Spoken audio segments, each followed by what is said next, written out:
You're listening to the Valley Labor Report with David Story and Jacob Morrison. Good morning and welcome back to the Valley Labor Report. My name is Jacob Morrison, here with my co-host David Story. On the line, we've got labor journalist Chris Brooks, and we've been talking about some of his history, how he got into the labor movement, his recent article in Labor Notes, and his reporting for the Volkswagen organizing drive in Tennessee. And obviously, we couldn't have a show without talking about the state of the world, the state of the country right now, and we're going to be talking about it ourselves as well. But I want to just hand the floor over to Chris. What are your thoughts? What have you been thinking about as all of this has been happening? How do you think the labor movement should respond? Just, floor is yours for what you've been thinking here. Yeah, I mean, I think it's not shocking at all what we're seeing that's happening right now. Being a Black American is a death sentence in this country. Black mortality from COVID-19 is 3.5 times higher for Black people than it is for white people because of poverty and pollution and lack of health insurance and crowded housing and transportation. And frankly, because so many of our essential workers are people of color. 1 in every 2,000 Black Americans has died from this pandemic. And that should be a startling statistic for everyone in this country. It should be a wake-up call. Yep. And so, to have all of that and then, a police officer openly murdering, a Black person in broad daylight in front of multiple witnesses and expecting to get away with it because they always have, right? There's little wonder why we're seeing uprisings, and you have to remember, people are upset because they're seeing the looting that's happening on television. Well, the thing that I'm most concerned about, or I'm most upset about, is that, like you said earlier, 400 Americans have $2.96 trillion, and the Treasury and the Federal Reserve are spending trillions more to shore up Wall Street, while so many of us are suffering at this moment. So, so I think what is actually most shocking is that people think that, the ruling class can continue to use the power of the state and state violence, to bust unions and strikes, to disenfranchise voters, to shove so many of our population. We have the highest percentage of our population behind prison than any other country in the world, more than Russia, more than China, more than anybody else. And to think that that is a system worth protecting, to think that that's a system that isn't worth being burned to the ground. And so I think it's really inspiring to see how labor unions in this moment are stepping up in support of this movement.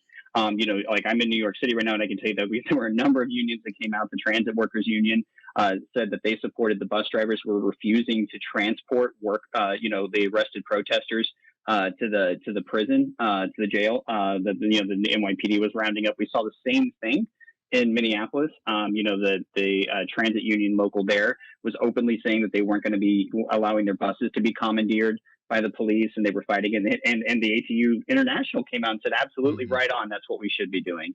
CWA International came out and supported the movement. Sarah Nelson with the flight attendants union has come out and supported it.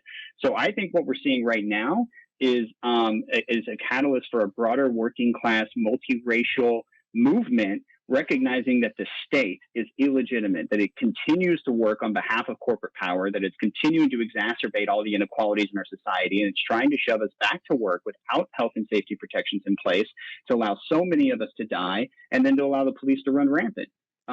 So I think that this country is due for a change. I think that what's happening in the streets is inspiring. It's sad that, that things had to get to this point, but it was made necessary because the avenues for nonviolent reform have been so closed up and sealed up by corporate power in this country. And we know that best in the South, where the politicians are the most hostile to labor and working people, they're the most hostile to people of color, and companies have used the state to bash our movements for decades.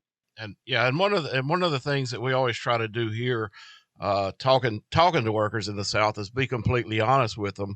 And the fact of the matter is, whenever I was doing research on this story, Klobuchar was one of the ones that refused to indict this exact same police officer on several occasions throughout the history. I think what I read was he had 18 or 19 previous complaints filed against him with several deaths.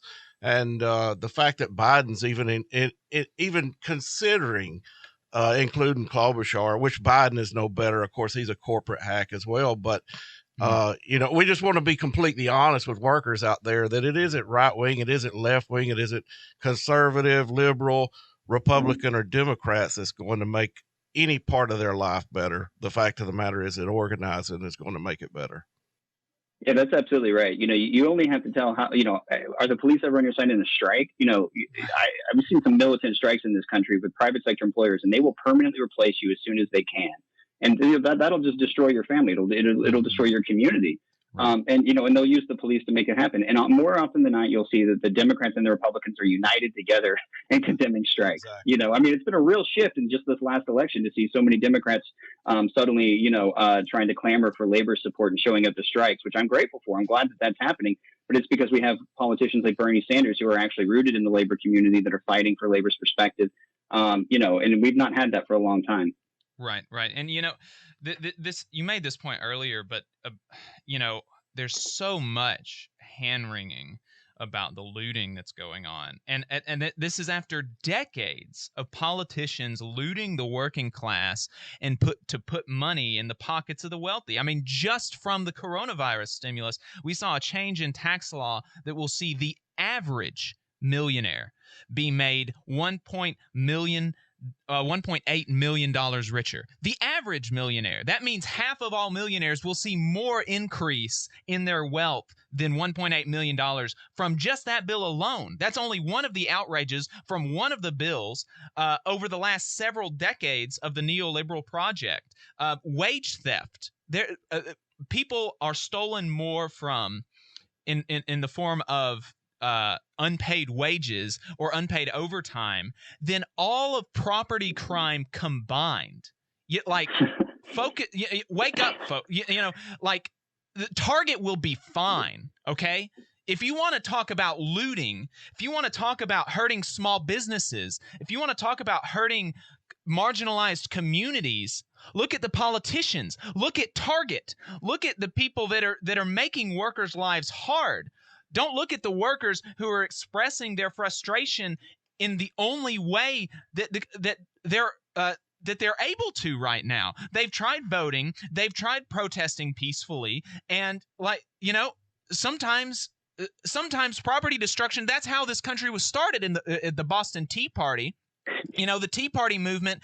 It takes its name from that, from a protest that centered property destruction. And now the same folks, the Tea Party folks, are saying that property destruction is a completely illegitimate form of protest. They're saying it's violent, which it is not violent. The only violence, the only actually bodily harm that has come that I've seen from all of these protests has been from the cops.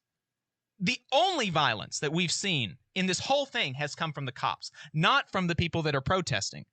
There's been property damage. There's not been violence. That's an important Amen, brother. Amen. That was very well said. I think if you really want to understand just the state of America right now, you look at how many over 40 million people have filed for unemployment insurance in this moment, and the Dow has risen over 30%. That tells you everything you need to know, right? Wall Street is doing just fine. Jeff Bezos is on his way to becoming the world's first trillionaire. Yeah. And, millions of people are actually going to bed hungry every night in this country. And we're wondering why people are angry. We're wondering why people are in the streets. And, your point about wage theft is very well taken. There was actually a report that was put out by a bunch of labor unions in Minneapolis looking at the history of the police department there. And they said over the last 150 years, it has not been incidental that racist violence has taken place at the hands of the police. It has been inherent to the police. And they said that the idea of a police-free future is neither naive nor unrealistic. It's the only pragmatic solution that we can have in this current moment. And who's really being naive is the idea that you can reform the police. The idea that you can somehow rebuild trust and community relations when the entire way that they operate is to hurt working people. Right. We're going to be bringing on Alex Vital actually next week to talk about that. So, that's awesome. Yes. Alex is great. Yes. So, Chris, thank you so much for coming on. We really appreciate your perspective. It was a pleasure, brother. Absolutely. Appreciate it. Thank you. Where can people find you? Labornotes.org. I'm all over it. Labornotes.org. Just check us out there. All right, folks, you're listening to the Valley Labor Report. Stay tuned. Thanks for listening, folks. If you want to keep up with us throughout the week, you can follow us online. We've got a Facebook page, facebook.com/Valley Labor Report. You can search us on YouTube at The Valley Labor Report. We're on Twitter at Labor Reporters. I'm on Twitter at JacobM_AL. David is on Twitter at Radical Unionist, RADICL Unionist. If you appreciate our work and want to ensure that we can stay on the air, consider supporting us with a monthly donation on Patreon at patreon.com/The Valley Labor Report.